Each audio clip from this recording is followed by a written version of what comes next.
La base aérea del ejército Fort Carver contaba con algunos de los pilotos de Apache más condecorados del país, y todos y cada uno de ellos habían estado en la cabina esa semana. Todos, excepto ella. La capitana Maya Brooks tenía las puntuaciones más altas en los simuladores de la base, los tiempos de reacción más rápidos de la unidad, y 14 meses siendo mantenida en tierra, de forma silenciosa y deliberada. Había dejado de esperar explicaciones, pero había algo que no había dejado de hacer, ni una sola vez: presentarse. Y cuando un almirante legendario llegó a la base y un vuelo rutinario la puso en el cielo, exactamente en el momento adecuado, todo estaba a punto de cambiar. Pero antes de continuar, me encantaría saber desde dónde están viendo hoy, y si están disfrutando de estas historias, asegúrense de estar suscritos. El calor del desierto ya comenzaba a aumentar a las 6 de la mañana. En la pista de la base aérea del ejército Fort Carver, el sol ascendía rápidamente sobre la cresta de las montañas al este, pintando la línea de vuelo con largas sombras anaranjadas. Los helicópteros AH-64 Apache estaban alineados en dos filas ordenadas, con sus rotores inmóviles y sus fuselajes oscuros y angulosos contra el cielo pálido. Las tripulaciones de tierra se movían entre las aeronaves con mangueras de combustible y cajas de herramientas. Sus botas raspaban el pavimento caliente y sus voces sonaban bajas frente al zumbido del equipo de mantenimiento que funcionaba en el hangar detrás de ellos. Era una mañana como muchas otras en Fort Carver. Para alguien que pasara por allí, todo habría parecido ordenado, con propósito, rutinario. Pero para la capitana Maya Brooks, de pie cerca del borde de la línea de vuelo con su bolsa de casco a sus pies y las manos relajadas a los lados, no había nada rutinario en todo aquello. Había estado mirando el tablero de asignaciones durante los últimos 10 minutos. Su nombre no estaba allí otra vez. Dejó que el silencio se posara sobre ella por un momento, como siempre hacía cuando algo le afectaba más de lo que quería demostrar. Respiró hondo, exhaló y volvió a mirar el tablero, como si una segunda mirada pudiera cambiar algo. No lo hizo. 14 nombres de pilotos estaban listados para la misión de entrenamiento del día. 14 asignaciones repartidas entre 7 aeronaves. Ella había llegado completamente equipada. Había completado su lista de verificación previa a la misión. Había hecho todo correctamente. Y su nombre simplemente no estaba allí. Era la tercera semana consecutiva. A su alrededor, los otros pilotos se reunían en pequeños grupos, hablando de sus asignaciones, haciendo las bromas fáciles que surgen cuando las personas ya se sienten cómodas con su lugar en la formación. El teniente Aaron Cole, un joven oficial de rostro delgado y ojos agudos, cruzó su mirada con la de ella desde el otro lado de la pista y la sostuvo por un segundo antes de apartarla. Tenía esa expresión de alguien que se da cuenta de lo que ocurre, pero no sabe qué hacer al respecto. Maya había visto esa expresión en la gente durante meses. Recogió su bolsa del casco y caminó hacia el hangar. No tenía sentido quedarse de pie al aire libre esperando que alguien la notara. Si esperaba, terminaría observando otra vez en lugar de volar, y estaba muy cansada de observar. La sesión informativa de la mañana se llevó a cabo en la sala de operaciones, justo al lado del hangar principal. Un espacio largo con techo bajo, con sillas plegables colocadas frente a una pantalla de proyección y una pizarra blanca cubierta de parámetros de misión. La sala olía a café quemado y a marcador de pizarra. El coronel Victor Hayes estaba al frente con sus gafas de lectura bajadas sobre la nariz y una hoja impresa del informe sostenida con descuido a su lado.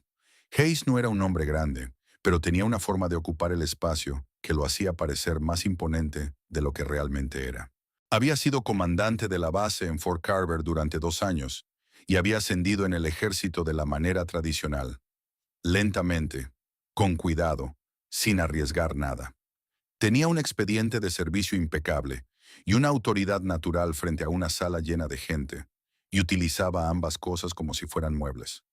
Los pilotos lo respetaban, la mayoría de ellos. Repasó las asignaciones del día con el ritmo medido de un hombre que había dado ese mismo informe muchas veces. El equipo 1 realizaría la simulación de aproximación por el cañón. El equipo 2 fue asignado a navegación en cuadrícula a baja altitud.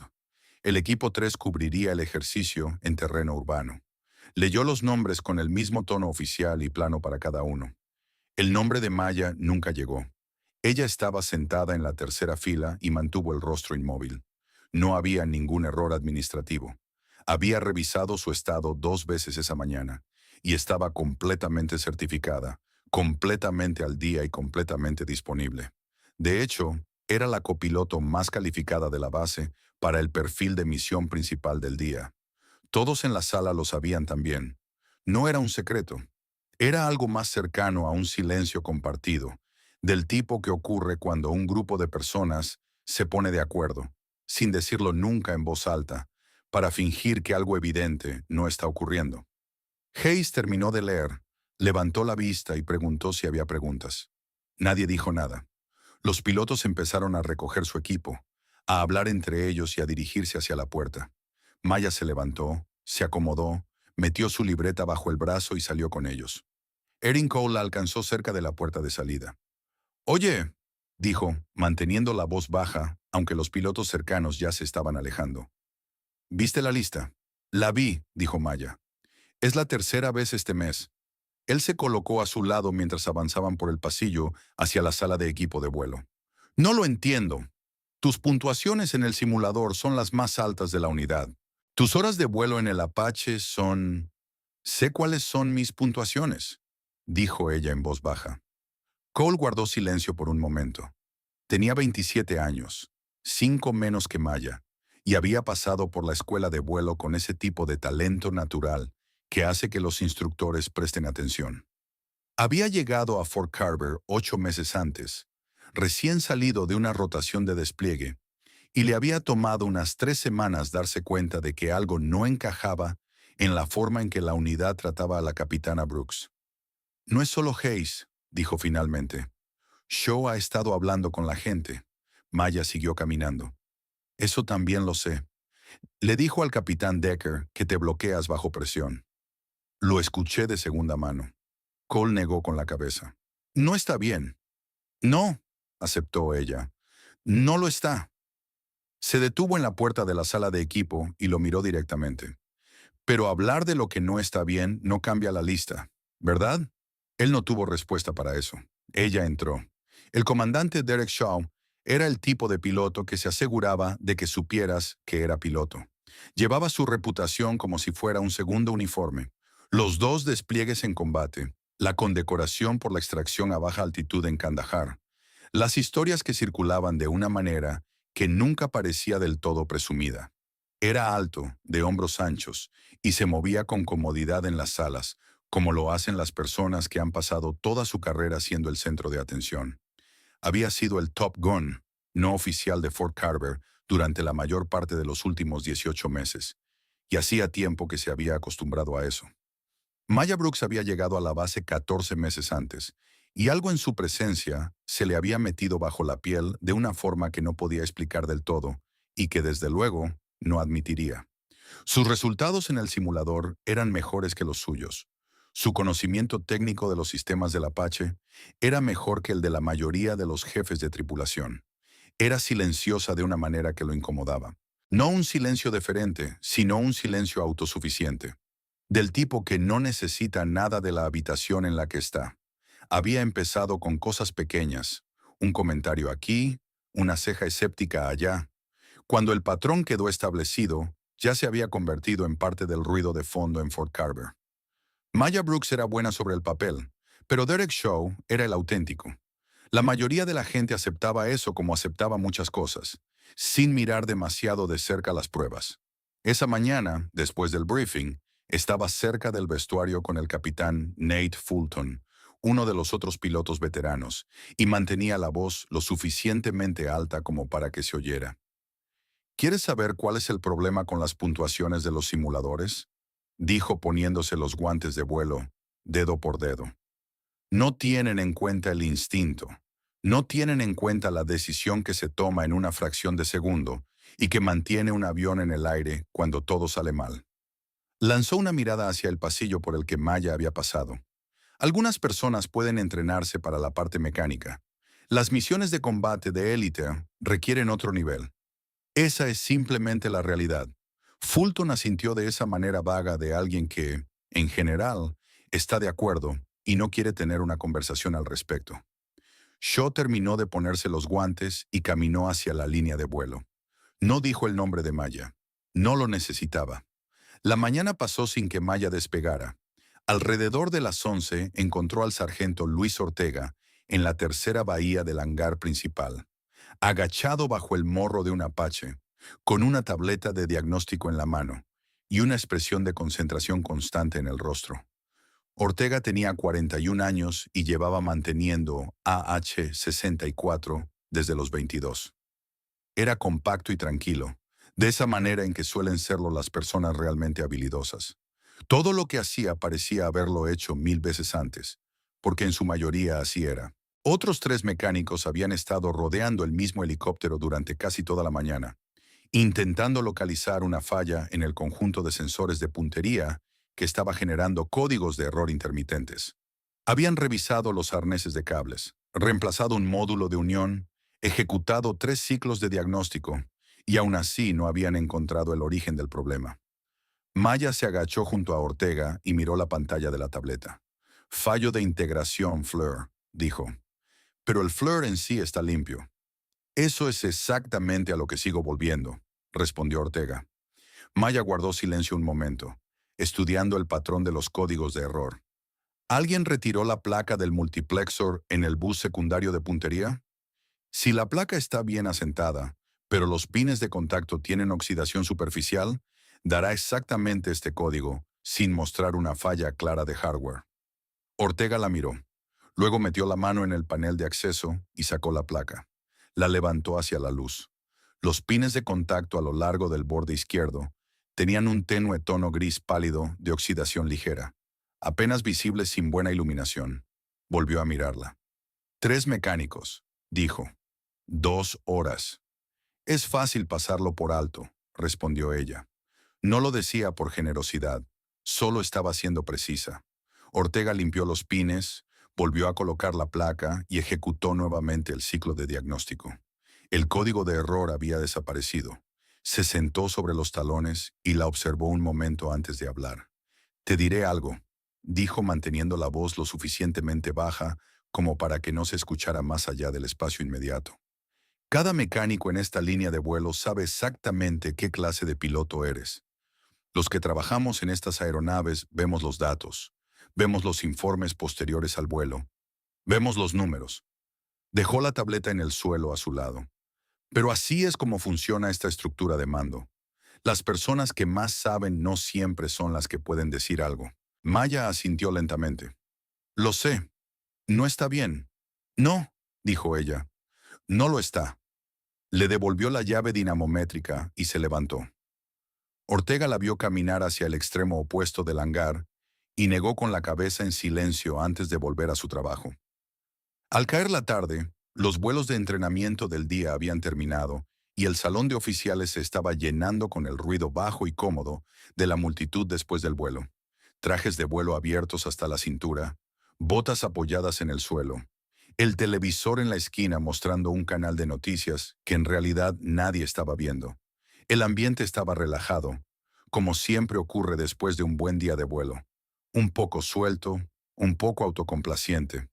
El tema que terminó saliendo a la superficie, como había ocurrido durante los últimos días, fue la visita que se aproximaba. Un almirante iba a venir, el almirante Robert Kincaid Thomas, para ser precisos, un nombre que tenía verdadero peso en los círculos de la aviación militar.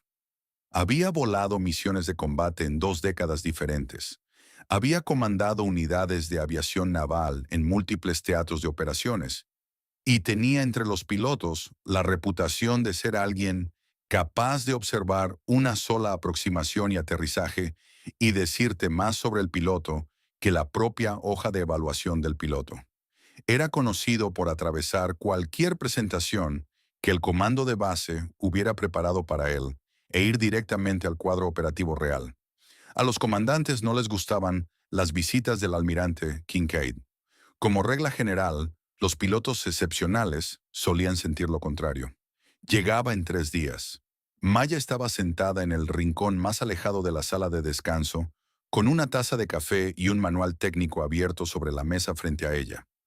No formaba parte de ninguna de las conversaciones. pero podía oírlas con suficiente claridad. Si Kincaid le pregunta a Hayes, sin rodeos, ¿quién es el mejor piloto de Apache?, dijo uno de los oficiales, y varias personas a su alrededor empezaron a reír antes incluso de que terminara la frase. Silencio, dijo alguien más. Eso es lo que pasa. La sala simplemente se queda en silencio. Más risas, de esas que salen con facilidad cuando todos ya entienden el chiste. Maya pasó una página de su manual y siguió leyendo. No estaba enfadada. Hacía mucho tiempo que había dejado atrás el tipo de ira que te hace temblar las manos y te corta la respiración. Lo que sentía ahora era algo más silencioso que eso. Algo que se había afilado con meses de ser pasada por alto, de que hablaran por encima de ella y de que la apartaran con cortesía hasta que dejó de ser una emoción y se convirtió más bien en una forma de claridad. Sabía exactamente de lo que era capaz. Sabía exactamente lo que decían los números. Y sabía que nada de eso importaría hasta que alguien con suficiente poder para verlo con claridad tuviera la oportunidad. Quizá Kincaid fuera esa persona. Quizá no. No iba a construir un plan alrededor de un quizá. Terminó su café, cerró el manual y se levantó. Varias personas la miraron cuando cruzó la sala. Ninguna dijo nada. Salió al fresco atardecer del desierto sin mirar atrás. 3 días después, la base era un lugar diferente. No de una forma ruidosa. Fort Carver era una operación profesional y nadie iba a permitir que los nervios se vieran abiertamente. Pero la corriente subterránea era inconfundible si sabías cómo leerla. La gente estaba más erguida. Las sesiones informativas duraban más. La línea de vuelo había sido barrida 2 veces en una sola mañana. El comandante Shaw, de algún modo, había encontrado tiempo para 2 sesiones adicionales de simulador en las últimas 48 horas, lo cual era notable en un hombre que normalmente trataba el simulador como si estuviera por debajo de él. La visita del almirante Kincaid estaba ahora a menos de 18 horas, y aquella mañana en particular, antes de que cualquiera de los asuntos del almirante se volviera relevante, la base tenía un ejercicio de entrenamiento que ejecutar. Era una simulación de rescate en el campo de batalla, el tipo de perfil de misión que la unidad Apache practicaba con regularidad, diseñada en torno al escenario de una tripulación derribada en terreno hostil que requería una extracción a baja altitud con cobertura de helicópteros de combate. 3 Apaches estaban programados para volarlo, 6 pilotos asignados.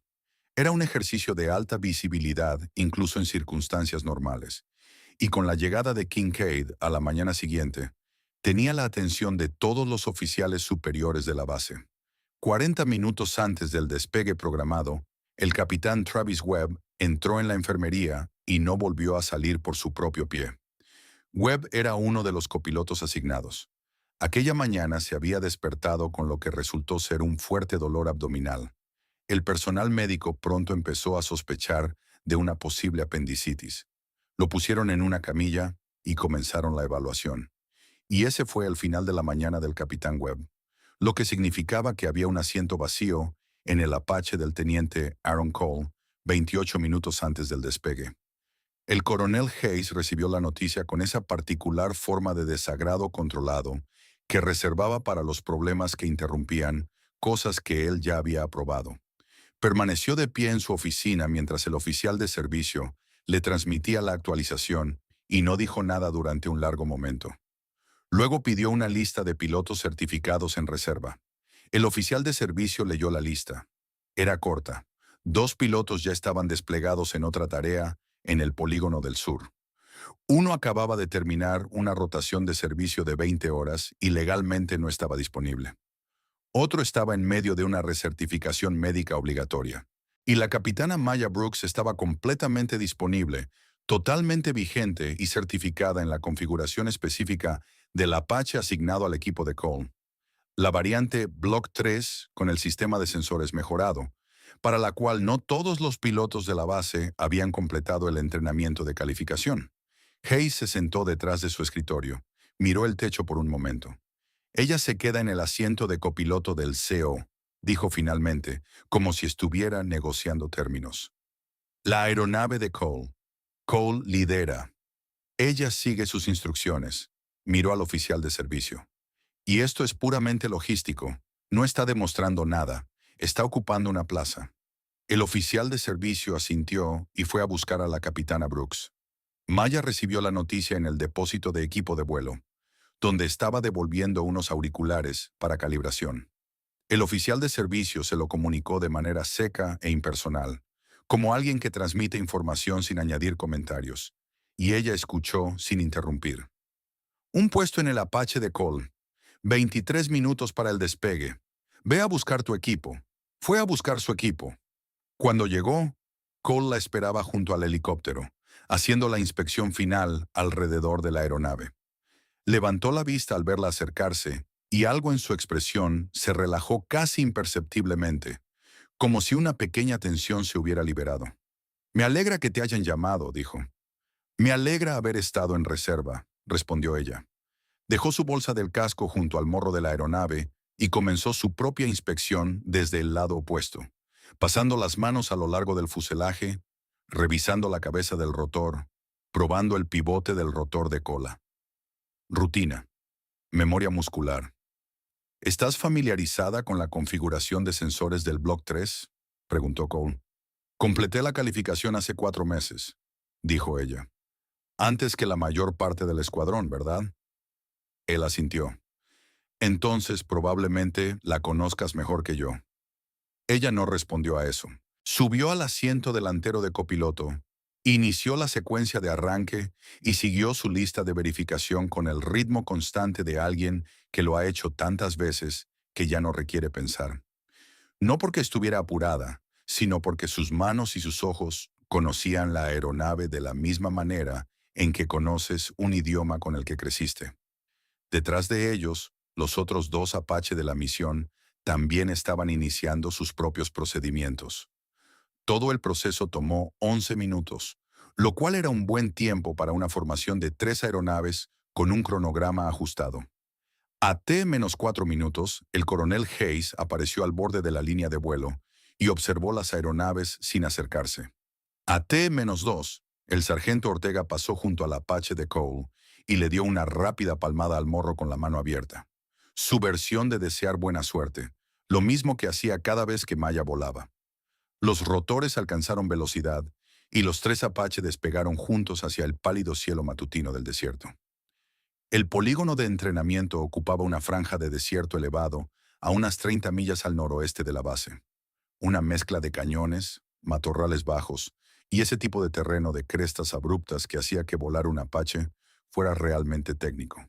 El perfil de la misión requería que los 3 helicópteros se aproximaran desde el sur, navegaran un corredor de amenaza simulado a través de un sistema de cañones, extrajeran a una tripulación simulada derribada desde una zona de aterrizaje designada y salieran hacia el norte sin cruzar 3 sectores de amenaza definidos. Era un perfil complejo. Ese era el punto. Maya se acomodó en el asiento del copiloto y empezó a hacer lo que siempre hacía en los primeros minutos de un vuelo: leer el terreno, leer el aire, construir una imagen tridimensional del entorno alrededor de la aeronave. El desierto bajo ellos estaba estratificado por variaciones térmicas del ciclo de calentamiento de la madrugada, y ella podía sentir las ligeras diferencias de sustentación y resistencia a medida que el helicóptero atravesaba distintas masas de aire. La mayoría de los pilotos procesaban esto de forma pasiva. Maya lo procesaba activamente, catalogándolo y utilizándolo. Viento del suroeste a unos 12 nudos a nuestra altitud, dijo por el intercomunicador a Cole. Pero se viene un efecto embudo del cañón en la aproximación al marcador 4. Se va a sentir como de 15 a 18 cuando bajemos por debajo de la línea de la cresta. Cole miró sus instrumentos. El pronóstico había indicado 11 nudos. ¿Cómo lo sabes? El patrón del polvo en la cresta, respondió ella. La forma en que se está estratificando y el movimiento del matorral en la pared lejana. Hizo una pausa. Empujará la nariz hacia la izquierda cuando atravesemos la hendidura. Si compensas con el pedal derecho antes, casi no lo vas a sentir. Cole lo procesó. Era un buen piloto, confiado sin ser imprudente, genuinamente hábil, y una de las cosas que lo hacía bueno era que no dejaba que su ego se interpusiera ante la información útil. Buen ojo, dijo. Lo tengo. Los 3 helicópteros descendieron hacia la aproximación del cañón, Y Maya siguió observando el entorno con una atención continua que desde fuera parecía sin esfuerzo, pero que en realidad era el resultado de años de práctica disciplinada. El ligero cambio en el paso de las palas que le indicaba que el aire se estaba enrareciendo más rápido de lo esperado. El ángulo del sol sobre las paredes del cañón que le ayudaba a construir un mapa de sombras del terreno debajo. La forma en que el tercer Apache de la formación estaba ligeramente con la nariz alta, lo que significaba que su piloto probablemente estaba luchando contra un componente de viento cruzado que aún no había anticipado del todo. En el marcador 4, el viento atravesó la hendidura del cañón exactamente como ella había predicho. Cole aplicó la corrección con el pedal derecho medio segundo antes del empuje, y el Apache atravesó la hendidura con suavidad, mientras los otros dos helicópteros se sacudieron brevemente antes de que sus pilotos recuperaran el control. Bien, dijo Cole en voz baja. El segundo vendrá en el marcador 7, dijo Maya. Más fuerte. Entra 10 grados fuera de la línea central y deja que el viento te devuelva a la trayectoria. ¿Ya habías volado en este cañón antes? No, respondió. Solo lo he leído. El corredor de amenaza simulado era una serie de emisores de radar que los controladores del ejercicio utilizaban para replicar la cobertura de misiles tierra-aire. Navegar por él requería mantenerse por debajo de un umbral de altitud preciso, mientras se mantenía suficiente velocidad para no quedarse demasiado tiempo en un mismo sector. El enfoque estándar era elegir los huecos más amplios de cobertura y atravesarlos directamente. Maya tenía otra idea. Si seguimos el corredor estándar, vamos a estar dentro del cono de cobertura del sector 3 durante 48 segundos, dijo, activando la superposición de amenazas en su pantalla. Pero si cruzamos la cresta por la esquina noroeste, hay un ángulo muerto en el barrido del radar. Un hueco de cobertura de unos 12 segundos cada 32 segundos. Podemos usar el terreno para enmascarar la aproximación. Cole lo consideró. Esa ruta añade distancia. Unos 900 metros, dijo ella. Pero salimos 2 kilómetros más cerca de la zona de extracción sin ninguna exposición a la amenaza. Hubo una breve pausa. Explícamelo paso a paso. Ella lo hizo. Cole aprobó la aproximación modificada y la transmitió a las otras dos aeronaves, y ajustaron su navegación en consecuencia. Los tres Apache atravesaron el sistema de cañones con una precisión que los controladores del campo de entrenamiento, observando desde la estación de monitoreo, describirían más tarde como inusualmente limpia. Cuando la simulación alcanzó la zona de extracción, la aeronave de Cole llegó 41 segundos antes del tiempo proyectado, mejor que cualquier ejecución previa de ese perfil de ejercicio. Los controladores de misión lo anotaron. Regresaban a casa sobre el desierto, con el sol de la mañana ya alto y la base visible en el horizonte como un conjunto de tejados bajos y torres de antenas. Cole activó el intercomunicador. «Quiero preguntarte algo», dijo. «Adelante», respondió Maya. El viento del cañón en el marcador 4, el vacío del radar, la ruta modificada. Hizo una pausa. «¿Haces eso en cada vuelo?» «Sí», respondió ella con sencillez. «¿Hayes lo sabe?» Ella guardó silencio por un momento. «Hayes no me ha puesto en una aeronave en 3 semanas», dijo. «Así que no». Cole no dijo nada durante un rato. La base se hacía cada vez más grande frente a ellos mientras descendían al patrón de tráfico. «Debería saberlo», dijo Cole. «Debería», coincidió Maya. La sesión de debriefing en la sala de operaciones duró 40 minutos. Los controladores del campo de tiro habían registrado las métricas, y el oficial evaluador principal repasó el rendimiento de cada aeronave en secuencia. Cuando llegó el turno del equipo de Cole, los números destacaban claramente frente a los demás. Finalización de misión más rápida. Evasión de amenazas más limpia. Cero exposición simulada. El oficial evaluador revisó la cronología 2 veces antes de comentar. El equipo 2 ejecutó una modificación de ruta no programada en el sector 3, dijo, levantando la vista. Los resultados sugieren que fue la opción óptima. ¿Quién es Cole? Cole estaba sentado junto a Maya en la mesa del debriefing. Se detuvo exactamente un segundo. Decisión conjunta, dijo. Maya miró la mesa. Desde el otro lado de la sala, el comandante Derek Shaw se inclinó hacia adelante, con los antebrazos apoyados en las rodillas y una expresión cuidadosamente escéptica en el rostro. La ruta modificada funcionó en la simulación, dijo, pero en un enfrentamiento real, ese tipo de desviación de último momento crea problemas de coordinación para toda la formación. Tienes suerte en entrenamiento y luego dependes de la suerte en combate. Así es como la gente termina muriendo. El oficial evaluador lo miró. La desviación se comunicó a todas las aeronaves 30 segundos antes de ejecutarse, y los tres equipos lo confirmaron. Shaw se encogió de hombros. Solo digo que el combate real no siempre te da 30 segundos. Nadie en la sala lo llamó por lo que realmente era. Casi nunca lo hacían. Después del debriefing, mientras los pilotos iban saliendo, Cole se detuvo junto a Maya en el pasillo. Voy a empezar a registrar tus aportes en las decisiones de misión, dijo, con marca de tiempo formal. Ella lo miró. Cuando Kincaid llegue mañana, continuó, quiero que haya un registro. Maya sostuvo su mirada un momento. No tienes que hacer eso, dijo. Lo sé, respondió Cole, pero lo voy a hacer de todos modos. Ella asintió una vez y luego caminó de regreso hacia el hangar, donde el sargento Ortega ya estaba esperando para comenzar la inspección posterior al vuelo. Sobre ellos el cielo del desierto estaba limpio y amplio, y los Apache permanecían alineados en la pista exactamente igual que por la mañana, pacientes e inmóviles.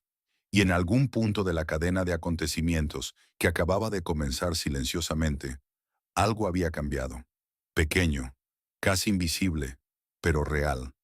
La prueba que nunca se suponía que ella debía superar había resultado ser lo más fácil que había hecho en toda la semana. El día después del ejercicio de entrenamiento, Fort Carver parecía una base conteniendo la respiración. La llegada del almirante Kincaid estaba ahora a menos de 48 horas, y el cambio en la atmósfera era sutil pero inconfundible. Ese tipo de tensión colectiva que no se anuncia en voz alta, pero aparece en los pequeños detalles. Briefings que duraban 5 minutos más de lo necesario. Oficiales revisando 2 veces los detalles del uniforme en los que no habían pensado en semanas. La línea de vuelo barrida por segunda mañana consecutiva. Los Apache pulidos hasta brillar mucho más allá de lo estrictamente necesario para la operación. El coronel Hayes había estado en reuniones consecutivas desde temprano por la mañana.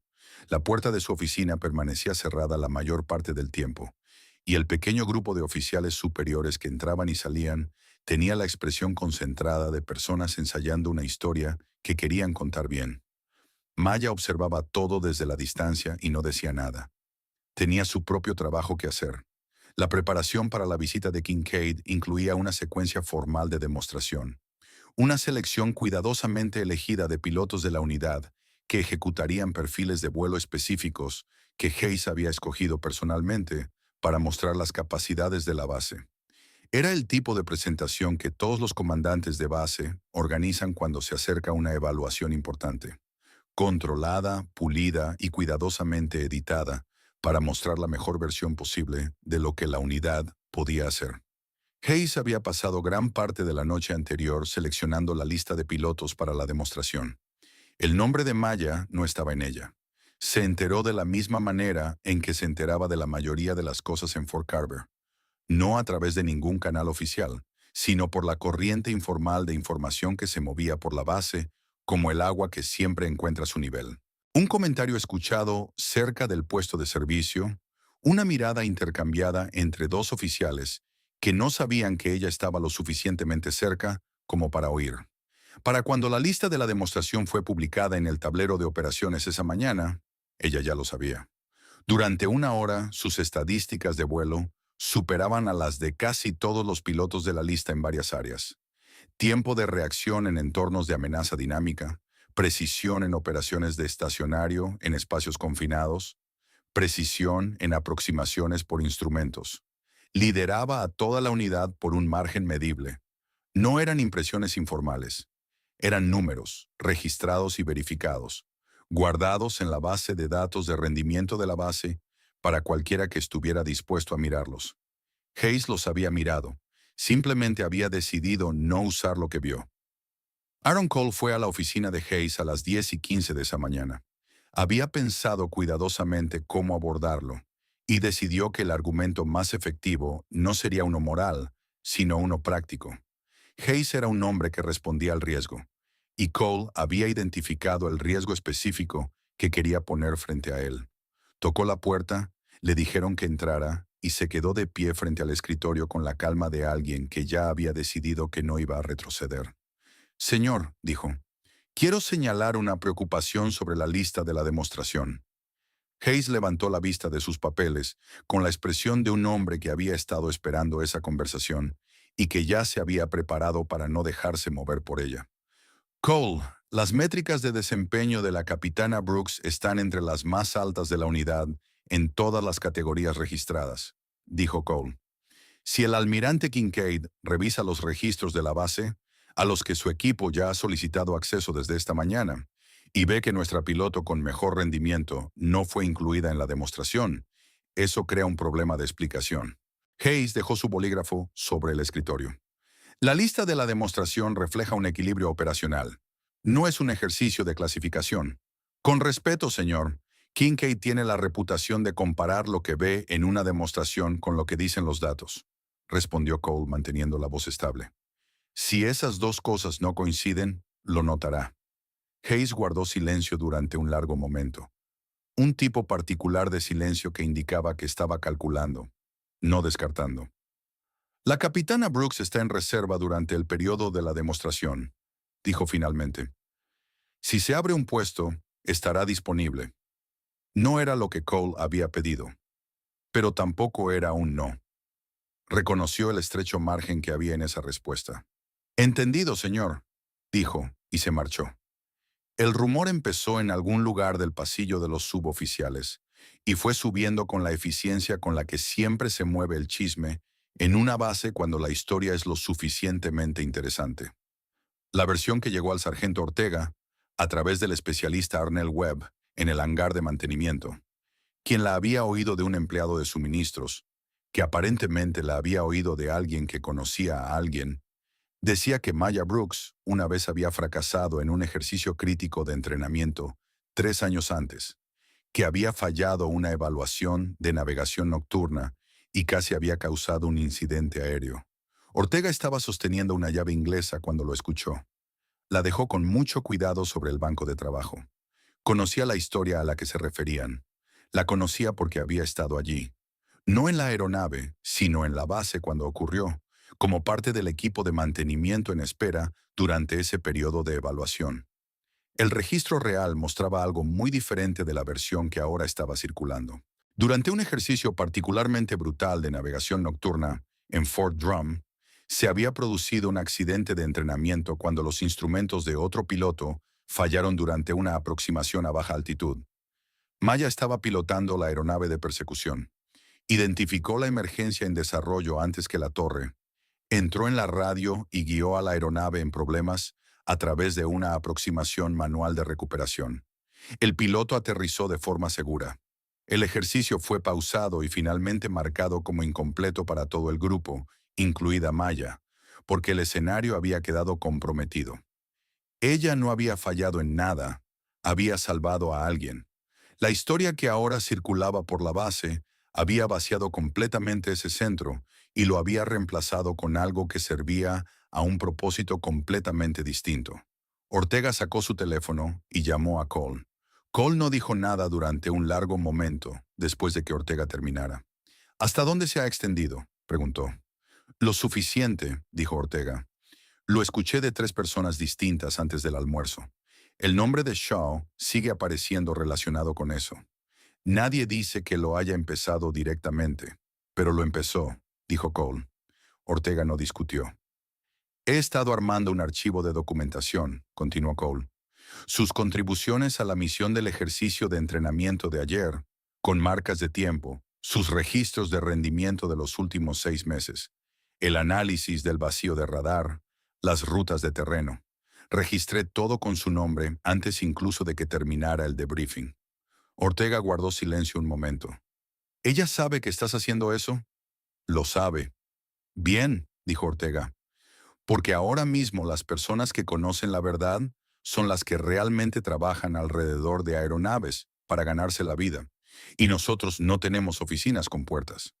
Aquella noche Maya estaba sola en el edificio de simuladores. Había reservado un bloque de simulador a las 18:00 horas, el último turno del día, el que nadie quería porque se extendía hasta casi las 21:00 y el edificio se volvía frío. Cuando el sistema de ventilación redujo su funcionamiento al atardecer, tuvo toda la instalación para ella sola, que era como lo prefería. La simulación que había cargado no figuraba en ningún programa de entrenamiento de Fort Carver. Era un escenario que había construido ella misma durante varios meses, tomando material de informes de combate publicados, revisiones desclasificadas posteriores a la acción y dos manuales técnicos que la mayoría de los pilotos de su nivel nunca leían, porque describían características de manejo de la aeronave consideradas más allá de los parámetros operativos prácticos. El escenario simulaba un Apache solitario operando en un valle montañoso estrecho durante la noche, con clima degradado, una falla parcial de sensores y frente a un entorno de amenaza dinámico que cambiaba de comportamiento según las decisiones del piloto. Era el tipo de simulación que existía en el límite extremo de lo que la aeronave y su piloto podían hacer juntos, al menos teóricamente. La había ejecutado 31 veces. Había sobrevivido, es decir, había completado el perfil de misión y regresado la aeronave, simulada a la base, 9 veces. Esa noche la ejecutó 2 veces más. La primera terminó en el minuto 14, cuando la aeronave simulada recibió un impacto de una amenaza que ella había anticipado, pero que no pudo evitar por completo, dadas las limitaciones del terreno. Repasó el punto de decisión 3 veces antes de reiniciar. La segunda ejecución duró 17 minutos antes de que llevara la aeronave de regreso a casa. No de forma limpia. El fuselaje simulado mostraba 2 advertencias de sistema y una alerta hidráulica, pero había regresado. Se quedó sentada un minuto en la cabina del simulador después de la segunda ejecución, mirando la pantalla congelada. Luego registró los resultados en su archivo personal, apagó el sistema y comenzó a cerrar el edificio. Se estaba poniendo la chaqueta cerca de la puerta cuando escuchó pasos en el pasillo exterior. Aaron Cole apareció en la entrada, todavía con su traje de vuelo, una tableta bajo el brazo. «No sabía que aún estabas aquí», dijo, aunque su expresión sugería que lo había sospechado. «No sabía que estabas buscando», respondió ella. Entró, mirando el simulador que acababa de abandonar. La pantalla estaba oscura, pero el registro de sesión en el panel lateral aún era visible. El título del escenario, los 2 intentos de ejecución, las evaluaciones del resultado. Leyó el título del escenario y la miró. «Eso no está en la biblioteca de entrenamiento», dijo. «No», respondió ella. Miró el resultado de la segunda ejecución. 17 minutos. Misión completada. 2 advertencias de sistema. Esto es, se detuvo. «Maya, este es uno de los escenarios más avanzados en la literatura de combate del Apache. He leído los informes en los que se basa. La mayoría de los pilotos que intentan esto en simulación no pasan de los 10 minutos». «Lo sé», dijo ella. Recogió su bolso. «Por eso sigo ejecutándolo». Cole se quedó allí un momento. Luego giró la tableta hacia ella. «Quiero mostrarte algo». Era un resumen de datos. 6 meses de sus registros de rendimiento, compilados y organizados con claridad, con marcas de tiempo y referencias de origen verificables. Contribuciones a misiones, resultados de simuladores, diagnósticos técnicos. El informe del ejercicio de entrenamiento del día anterior, con la modificación de su ruta señalada y atribuida. Era un trabajo minucioso y silencioso, del tipo que resistiría cualquier revisión cuando Kincaid llegara. «Voy a asegurarme de que esto llegue a alguien que realmente lo lea», dijo Cole. Maya miró el documento durante un largo momento.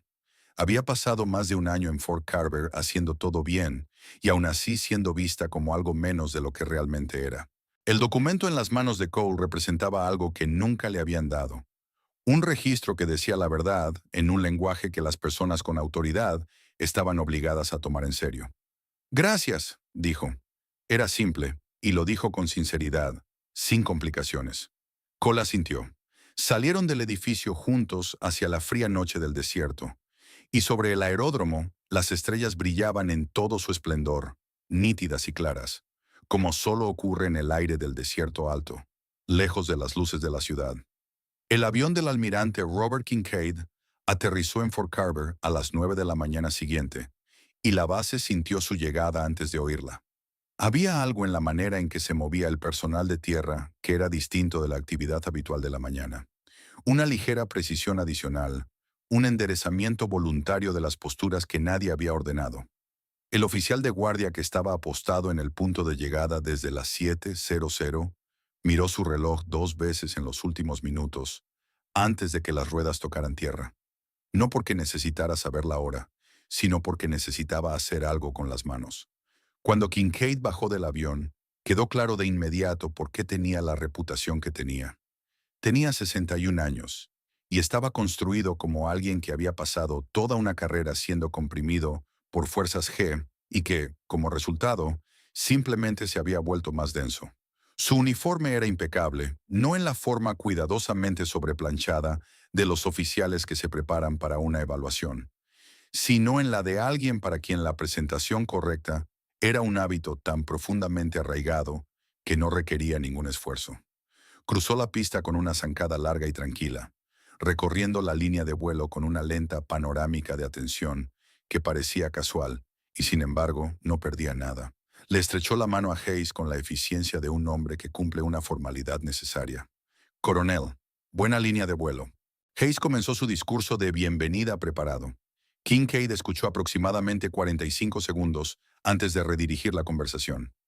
Antes de los informes, dijo Kincaid, me gustaría caminar entre los aparatos. Hayes parpadeó. La inspección no estaba programada hasta la tarde.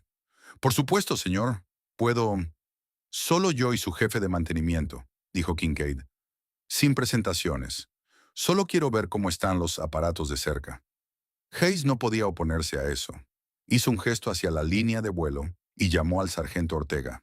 Ortega se encontró con el almirante en el primer Apache de la fila, con la alerta serena de un hombre que no tenía nada que ocultar, y lo sabía. Kincaid recorrió el aparato con la mirada como un entrenador de caballos observa a un caballo, no fijándose en una sola cosa en particular, sino en todo al mismo tiempo, leyendo el conjunto. Revisó la cabeza del rotor, se agachó y miró bajo el fuselaje. Pasó el pulgar por la unión de un panel que no estaba completamente alineado. Hizo preguntas técnicas con un tono conversacional, y Ortega respondió de la misma manera. Después de unos 15 minutos, mientras estaban cerca de la nariz del cuarto Apache de la fila, Kincaid preguntó sin preámbulos, ¿quién es su mejor piloto? Ortega respondió sin vacilar. La capitana Maya Brooks, señor. Kincaid lo miró. No es uno de los nombres sobre los que me informaron esta mañana. No, señor, dijo Ortega. Mantuvo el rostro neutral y el tono factual. Ella suele no aparecer en los materiales de los informes. Kincaid sostuvo su mirada por un momento. Luego dijo, «Gracias, sargento», y caminó de regreso hacia el edificio de operaciones con el mismo paso tranquilo. La sesión informativa formal con los oficiales superiores duró 90 minutos y cubrió la preparación operativa, los ciclos de mantenimiento, las métricas de entrenamiento y el desempeño reciente de la unidad en ejercicios. Kincaid se sentó en la cabecera de la mesa de conferencias y formuló preguntas lo suficientemente directas como para exigir respuestas reales en lugar de puntos de conversación preparados. Hayes lo manejó con la competencia que da la práctica, guiando la conversación hacia las partes del desempeño de la unidad de las que se sentía orgulloso y alejándola de las que no. Kincaid le permitió hacerlo durante un tiempo. Luego, cerca del final de la sesión informativa, abrió el resumen de la base de datos de desempeño que su equipo había recopilado el día anterior y pasó a una página específica. «Quiero preguntar por este piloto», dijo colocando el documento sobre la mesa para que Hayes pudiera verlo. Era el registro de rendimiento de Maya. Métricas principales. 6 meses de datos. Hayes lo miró. Una quietud particular se instaló en su rostro. «Capitana Brooks», dijo, «buena piloto técnica.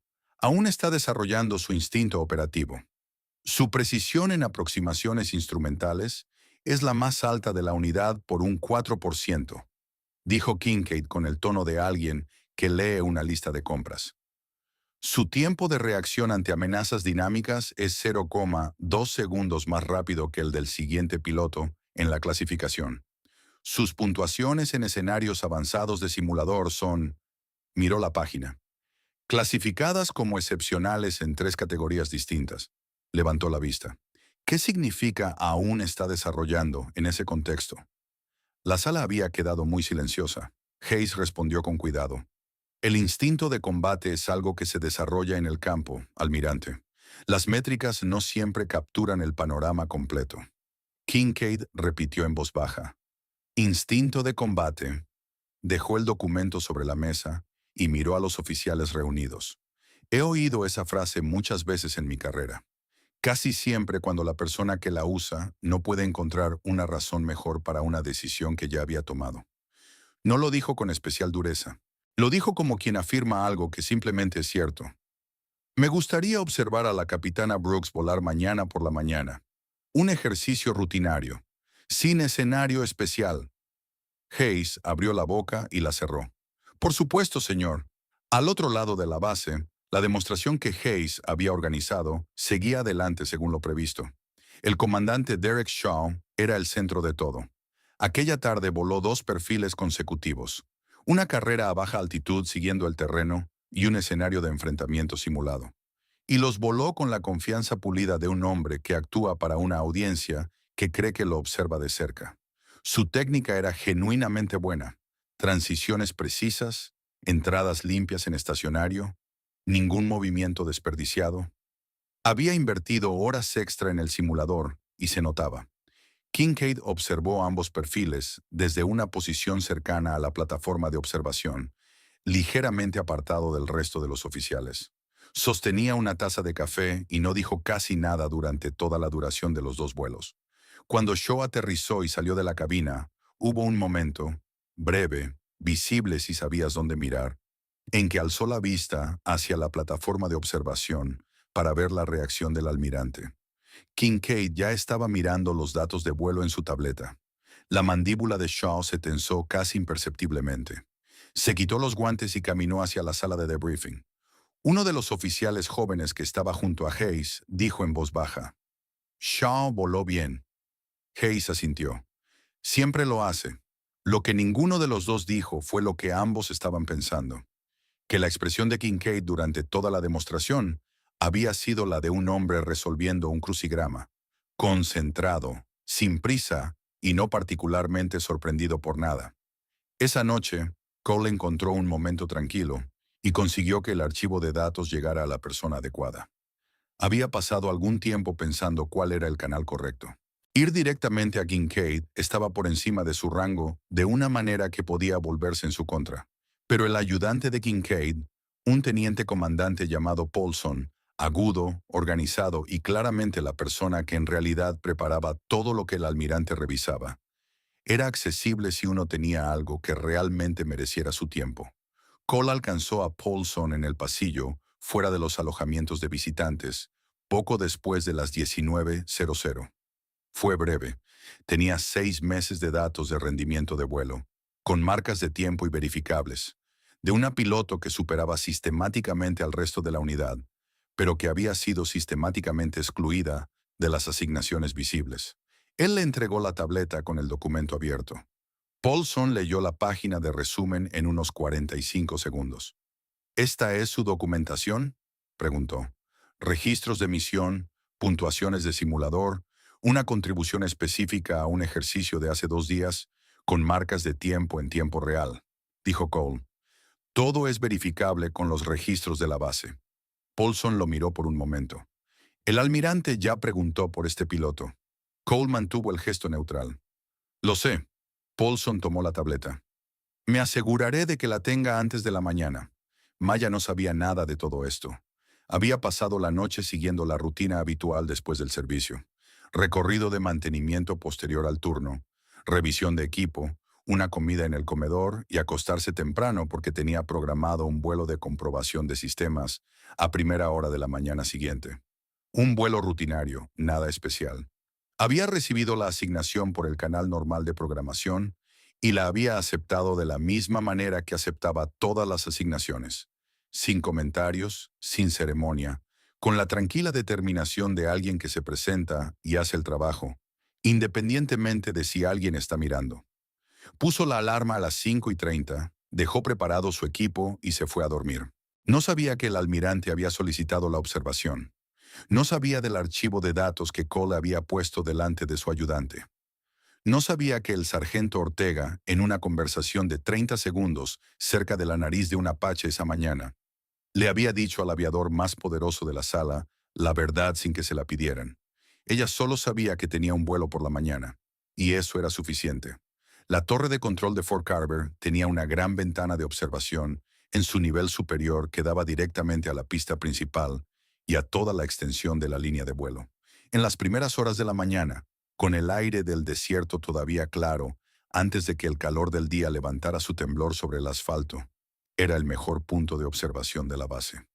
A las 6:40, el coronel Hayes llegó a la torre para lo que creía que era un turno rutinario de observación matutina. Encontró al almirante Kincaid ya allí, de pie junto a la ventana con una taza de café y una quietud que sugería que llevaba un rato observando. Varios otros oficiales también estaban presentes, entre ellos Shaw, que había subido a la torre con Hayes y ahora permanecía ligeramente a un lado, con los brazos cruzados y una expresión cuidadosamente profesional y compuesta. Abajo, en la línea de vuelo, un solo Apache estaba realizando su secuencia de arranque. El recorrido de inspección previa ya se había completado. Los rotores comenzaban su lenta rotación inicial, aumentando gradualmente hasta la velocidad operativa. En la cabina, Maya repasaba su lista de verificación con la misma precisión tranquila que siempre aplicaba. Hoy no tenía pasajeros. Era una comprobación de sistemas en solitario. Un vuelo de 30 minutos para verificar la integración de la aviónica en un Apache que acababa de salir de mantenimiento. Procedimiento estándar. No tenía idea de que alguien le estuviera prestando especial atención.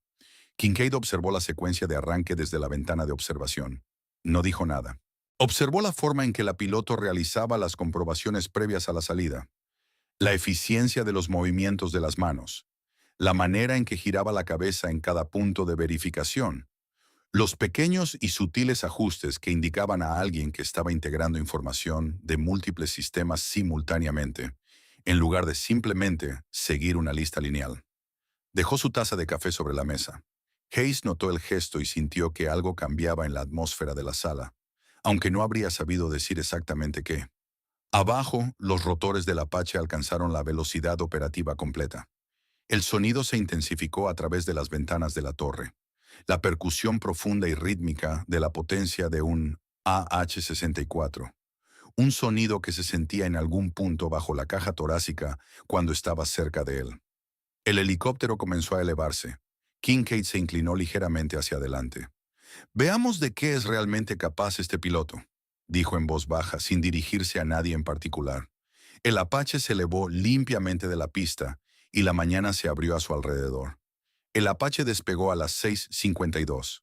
Maya sintió ese momento familiar de separación del suelo, ese medio segundo en el que el helicóptero deja de ser una máquina apoyada en el pavimento y se convierte en algo completamente distinto, algo vivo en 3 dimensiones. Lo dejó asentarse en su cuerpo como siempre lo hacía. Elevó la aeronave hasta 50 pies, mantuvo el estacionario y recorrió con la mirada el panel de instrumentos.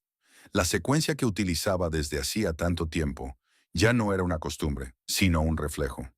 Todo indicaba valores normales. Activó la radio, informó a control de salida su posición y sus intenciones, recibió confirmación y comenzó a ascender hacia su altitud operativa asignada. Era un vuelo de verificación de sistemas. 30 minutos, quizá 35. Ejecutaría la secuencia de integración de aviónica. Verificaría que los sistemas de navegación y de puntería funcionaran correctamente tras el mantenimiento. Realizaría una breve comprobación de maniobrabilidad para confirmar que la aeronave se sentía equilibrada y regresaría a la base. Rutina. Necesario. Sin nada extraordinario. El tipo de vuelo que mantiene a las aeronaves listas para los vuelos que realmente importan. No tenía idea de que alguien en la torre la estaba observando. A 200 pies niveló brevemente y dejó que el helicóptero se asentara, percibiendo cómo se comportaba en el aire después de un ciclo de mantenimiento importante. Cada helicóptero tiene una personalidad ligeramente distinta. Pequeñas cosas cambian en la forma en que responde, en cómo se sienten los controles bajo los pies y en las manos. Un piloto experimentado lee esas diferencias como un médico lee el pulso de un paciente. Maya notó una ligera tendencia a derivar hacia la izquierda mientras mantenía el nivel, lo registró mentalmente y continuó ascendiendo hacia el área de operaciones. En la torre, detrás y por encima de ella, el almirante Kincaid no se había movido de la ventana. El área de operaciones para la comprobación de sistemas era un bloque de espacio aéreo designado a unas 12 millas al noroeste del campo, sobre una extensión plana de desierto con suficiente separación del resto del tráfico para permitir libertad de maniobra. Maya llegó allí en 7 minutos, anunció su entrada por radio y comenzó la secuencia de integración de aviónica. La secuencia se ejecutaba por fases. Primero el sistema de navegación verificó la integración del GPS, la base de datos de terreno y la precisión de los puntos de ruta comparándolos con 3 puntos de referencia conocidos en tierra. Todo nominal. Luego los sistemas de comunicación. Recorrió los rangos de frecuencia, comprobó la sincronización de encriptación y verificó el enlace de datos. Con la comunicación con la torre de la base funcionando correctamente, pasó a la fase de integración de sensores, activando los canales ópticos y de infrarrojo del sistema de puntería y ejecutando sus comprobaciones de calibración. El primer canal apareció limpio, el segundo también. En el tercer canal, la integración infrarroja frontal de puntería, FLIR, la pantalla parpadeó. Maya lo observó un momento sin tocar nada. El parpadeo se repitió, irregular, aproximadamente cada 3 segundos. Abrió los códigos de fallo. El sistema estaba generando un error de integración entre el núcleo de procesamiento de la computadora de puntería y el bus secundario de sensores. El mismo bus que alimentaba simultáneamente los datos de puntería al sistema de armas y a la superposición de navegación. Era un fallo específico, uno que ya había visto antes. De hecho, uno que ella misma había diagnosticado y señalado para mantenimiento en otra aeronave menos de 2 semanas antes. El fallo era compatible con un error de calibración en una placa multiplexora, o podía indicar algo peor, una falla de hardware en el propio núcleo de procesamiento, lo que sería un problema considerablemente más serio. Necesitaba determinar cuál de los dos era. Inició el ciclo de diagnóstico manual mientras el sistema procesaba. Mantuvo el helicóptero recto y nivelado y escuchó la aeronave con la parte de su atención que no requería instrumentos. El sonido de los motores, el patrón de vibración a través del fuselaje, la sensación de los controles bajo sus manos. Nada allí sugería un problema más profundo. La aeronave se sentía bien. La falla estaba en la electrónica, no en los sistemas mecánicos. El diagnóstico regresó. Señalaba el bus secundario, no el principal. Lo anotó, lo marcó para el informe posterior al vuelo y pasó a la siguiente fase de la secuencia de verificación. Manejaría la pantalla de navegación usando solo los sistemas primarios. Era una limitación, no una crisis. Hasta ese momento, todo lo que había hecho era de manual. Identificar, evaluar, adaptarse, continuar. Esa era la secuencia. Para eso se entrenaba. Entonces la pantalla falló de una manera que no había anticipado. El parpadeo no se detuvo. Se aceleró. Lo que había sido un ciclo intermitente de 3 segundos se volvió continuo. La superposición de navegación en su pantalla principal se llenó de repente de datos corruptos. Las lecturas de posición saltaban. La capa de mapeo del terreno aparecía y desaparecía en un patrón estroboscópico que hacía que la pantalla fuera casi imposible de leer. El error del sistema de apuntado se había propagado a la alimentación principal de navegación de una forma que el diagnóstico no había previsto, lo que significaba que la falla era más compleja de lo que había evaluado inicialmente. En 2 segundos tomó 3 decisiones. La primera fue cambiar el sistema de navegación a control manual y aislar el bus corrupto de la señal principal de la pantalla. La segunda fue verificar su posición usando el sistema de navegación por radio de respaldo, que operaba con hardware completamente independiente. La tercera fue comenzar a construir un mapa mental del terreno utilizando las referencias visuales visibles a través del cristal de la cabina. La línea de la cresta al noroeste, la línea recta de una carretera del desierto debajo y a su izquierda el ángulo de la torre de la base visible en la distancia. El control manual se activó. La pantalla corrupta se limpió y pasó a una lectura simplificada que mostraba solo los datos que el protocolo de control manual podía verificar como limpios. Era menos información de la que estaba acostumbrada a usar para volar, pero era suficiente. En la torre de Fort Carver, el controlador de tráfico aéreo, observando la telemetría de Maya, se enderezó en su asiento. Acaba de perder la superposición de navegación, dijo no en voz alta, sino al ambiente general de la sala. Varias personas se giraron hacia las pantallas. El comandante Shaw, de pie al otro extremo de la ventana de observación de la torre, cambió ligeramente de postura y no dijo nada. Su expresión había cambiado, sin embargo. La compostura profesional que había mantenido toda la mañana había adquirido una cualidad nueva. Algo más tenso, algo más vigilante. El coronel Hayes se acercó a la estación del controlador y miró la lectura de telemetría. ¿Está declarando emergencia? Negativo, respondió el controlador. No hay llamada de emergencia. Ella simplemente está volando. Kincaid no se había movido de la ventana. Estaba observando el Apache, que todavía describía un arco limpio y controlado en el área de operaciones, moviéndose sin ninguna señal visible de dificultad. Tenía las manos cruzadas detrás de la espalda y su expresión era de atención cuidadosa y absoluta. Maya pasó los siguientes 4 minutos volando la aeronave usando referencias visuales y navegación de respaldo mientras resolvía la falla siguiendo una secuencia metódica. No tenía prisa. No estaba luchando contra la situación. Estaba trabajando con ella, de la misma manera en que se trabaja con mal tiempo o con terreno difícil. No contra las condiciones, sino a través de ellas. Usando lo que tenía disponible, identificó la ruta de la falla en cascada. El fallo en la placa multiplexora había activado un bucle de manejo de errores en el software de navegación que no había sido detectado por el diagnóstico, porque solo se manifestaba bajo las condiciones específicas de carga de la verificación de integración de aviónica. Era un modo de fallo teórico conocido. Ella había leído sobre ello en uno de los manuales técnicos que guardaba en sus habitaciones, un documento que la mayoría de los pilotos de su nivel nunca había abierto. Conocía la secuencia de reinicio manual, la ejecutó. La superposición de navegación se estabilizó. Los códigos de falla bajaron de 5 a 1, y la falla restante era el problema original del multiplexor, aislado, señalado, ya sin efecto en cascada. Sus pantallas volvieron a estar limpias.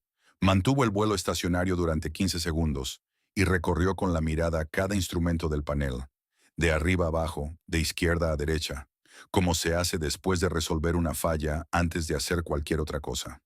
Todo indicaba correctamente. La aeronave estaba en perfecto estado. Activó la radio.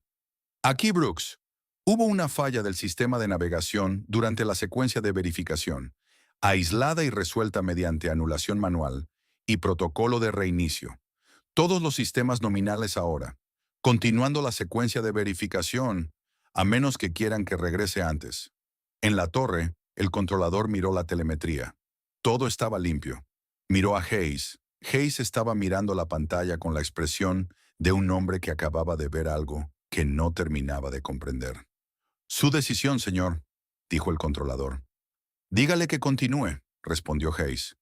Poco después, Maya completó el resto de la secuencia de verificación y regresó con el Apache 17 minutos más tarde. La aproximación fue suave. El aterrizaje fue lo que los pilotos experimentados llaman un grease job. El helicóptero se posó sobre la pista con tanta suavidad que la transición del aire al suelo fue casi imperceptible. Los rotores aún estaban desacelerando cuando comenzó su procedimiento de apagado posterior al vuelo. En la torre, nadie dijo nada durante un momento después de que el Apache tocara tierra. Shaw cruzó los brazos. Miró la pista con la expresión de alguien haciendo un cálculo rápido. Falla de sensor durante un vuelo de verificación tras mantenimiento, dijo con el tono de quien ofrece contexto. La aeronave acaba de salir de mantenimiento. Podría ser un residuo del trabajo realizado. Uno de los otros oficiales asintió. Ese asentimiento automático de alguien que quiere que la explicación sea más simple de lo que realmente es. Kincaid se apartó de la ventana. No miró a Shaw. Miró a Hayes. Lo observó durante un largo momento, sin prisa, con la evaluación tranquila de un hombre que había pasado su carrera juzgando personas en momentos de presión y que se había vuelto muy bueno distinguiendo entre rendimiento y sustancia. Entonces dijo con calma, ¿por qué exactamente su mejor piloto no está liderando esta unidad? La pregunta cayó en la sala sin dramatismo particular, como cae un objeto muy pesado cuando se deposita en lugar de dejarse caer. Hayes abrió la boca. Nada salió inmediatamente. Ella, su desarrollo operativo, empezó. Acaba de perder su sistema de navegación en pleno vuelo y resolvió una falla en cascada en menos de 5 minutos, usando anulación manual y una secuencia de reinicio. Eso no está en la lista de verificación estándar, dijo Kincaid, sin declarar emergencia, sin romper su perfil de vuelo. Hizo una pausa. Explíqueme el problema con su desarrollo operativo. La sala estaba muy silenciosa. Hayes cerró la boca. Varios de los oficiales cerca del fondo de la torre miraban al suelo, o a las ventanas, o a cualquier cosa que no fuera el rostro de su comandante. Kincaid volvió a mirar por la ventana. Abajo, en la pista, Maya estaba saliendo de la cabina del Apache. Se quitó el casco, pasó una mano por su cabello, luego tomó su kneeboard y comenzó a caminar hacia la estación de mantenimiento para presentar su informe posterior al vuelo. Se movía sin prisa, sin gesto de actuación, sin ninguna señal de que supiera que acababa de ocurrir algo fuera de lo común. «Quiero un informe completo sobre esta piloto», dijo Kincaid. «Todo. Historial de vuelo, evaluaciones, antecedentes, registro de asignaciones». Tomó su taza de café del alféizar de la ventana. «Y quiero saber por qué no está allá encima del escritorio de Hayes». Luego caminó hacia las escaleras de la torre. Los oficiales se apartaron para dejarlo pasar. Shaw lo observó mientras se alejaba. Luego miró por la ventana hacia Maya, que estaba entregando sus notas posteriores al vuelo a Ortega, en el puesto de mantenimiento abajo. Su expresión ya no era serena. El resentimiento, cuando ha estado acumulándose durante mucho tiempo, no se anuncia cuando finalmente pasa a la acción. Simplemente encuentra una puerta que está sin cerrar. La atención que Maya recibió en las horas posteriores a su vuelo de verificación del sistema no fue ruidosa ni evidente, pero era real. La pregunta de Kincaid en la torre se había propagado por la capa de oficiales de la base como una frecuencia que atraviesa un medio. No las palabras en sí, que solo un puñado de personas había escuchado realmente, sino la comprensión de que algo había cambiado. Pilotos que habían pasado meses tratando la presencia de Maya como ruido de fondo se encontraron de pronto notándola en el mostrador de combustible, en el pasillo de los informes posteriores al vuelo, cruzando la línea de vuelo. Había una cualidad distinta en esa tensión ahora, un reajuste que estaba ocurriendo en tiempo real. Para las personas que habían pasado ese mismo tiempo gestionando cuidadosamente su reputación hacia abajo, este cambio se sentía como una amenaza. Shaw observó todo con un rostro que apenas cambiaba. Aquella tarde estaba sentado en la sala de oficiales, con una taza de café enfriándose frente a él, y repasaba la situación en su mente con la misma precisión táctica que aplicaba a los problemas de vuelo. El almirante se había dado cuenta. La pregunta se había hecho públicamente. El registro de desempeño, fuera cual fuera ese archivo que Paulson había sido visto leyendo la noche anterior, estaba ahora casi con certeza en manos de Kincaid. La ventana para una narrativa alternativa se estaba cerrando. Así que hizo lo que hacen las personas cuando la verdad empieza a moverse en su contra y tienen suficiente acceso y suficiente confianza acumulada para interferir con ella. Se quedó callado y se puso a trabajar. La conversación que tuvo esa noche con el capitán Nate Fulton fue casual en la forma en que las conversaciones deliberadas parecen casuales cuando alguien quiere que parezcan accidentales. Ambos estaban en el pasillo fuera de la sala de operaciones, dirigiéndose hacia el estacionamiento. Y Shaw sacó el tema como si acabara de ocurrírsele. «¿Sabes qué es lo que me molesta de ese vuelo de esta mañana?», dijo. No realmente como una pregunta. La falla. Ella manejó la cascada de navegación. Fulton lo miró. La manejó limpiamente.